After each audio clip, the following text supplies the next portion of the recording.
At tulad nga po ng konklusyon ng PNP Fact-Finding Committee, kumbinsido po ang DOJ at NBI na hindi shootout ang naganap sa Timonan, Quezon. Di matapos isagawang reenactment na dinulan mismo ng ilang mga nakasaksi sa krimen. May live report si JP Soriano. JP?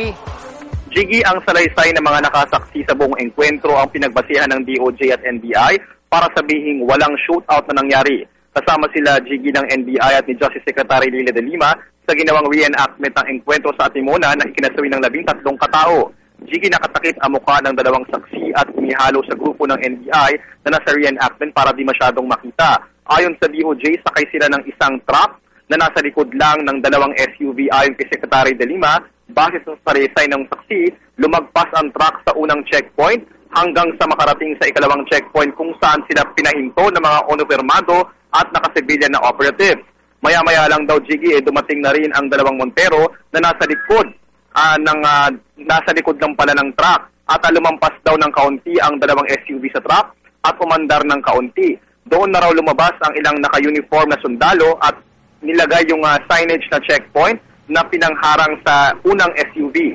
Agad daw lumapit sa dalawang SUV na may lulang 13 katao ang 4 daw na uniformadong sundalo at pinabababa sila. Halos kasabay daw nito, humarang ang military truck sa gitna ng kalsada sa harap ng dalawang SUV. Sa mga oras na yon, di kalayuan ng truck sa dalawang SUV. Pinabababa raw ng mga uniformadong sundalo ang mga sakay ng SUV. Pero Jiggy, di raw sumunod ang mga sakay at bahagyang umatras ang dalawang SUV. Pero agad-agad, sabay-sabay naglabasan na ang mga miyembro ng operatiba na ang ilang nagtatago pa nga raw sa likod ng tatlong nakaparadang unmarked vehicle sa kanang bahagi ng dalawang SUV. Sa tansya raw ng mga saksi, nasa 30 hanggang 40 ang naka-uniform at ilan ay nakasibilyan ang nakita nila na nagpapaputok sabay-sabay.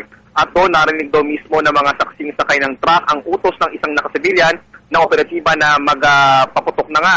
Tumagal daw ng 18 to 20 seconds ang sabay-sabay na paputok at pagkatapos nga nito ay isang putok daw ang nakita ng mga saksi mula sa unang SUV sa driver's side nang mangyari yun. At sa puntong iyon, pinaalis na raw ng ilang miyembro ng operatiba ang truck sa kayang dalawang saksi. Pero nagawa pa rin daw nilang makita ang paglapit ng isang uniformado at nakasibilyan na lalaki sa dalawang sugatang lalaking nakalabas ng isang SUV. Ayon sa saksi, ang isang lalaki nakataas daw ang kamay pero pinagbabaril pa rin umano.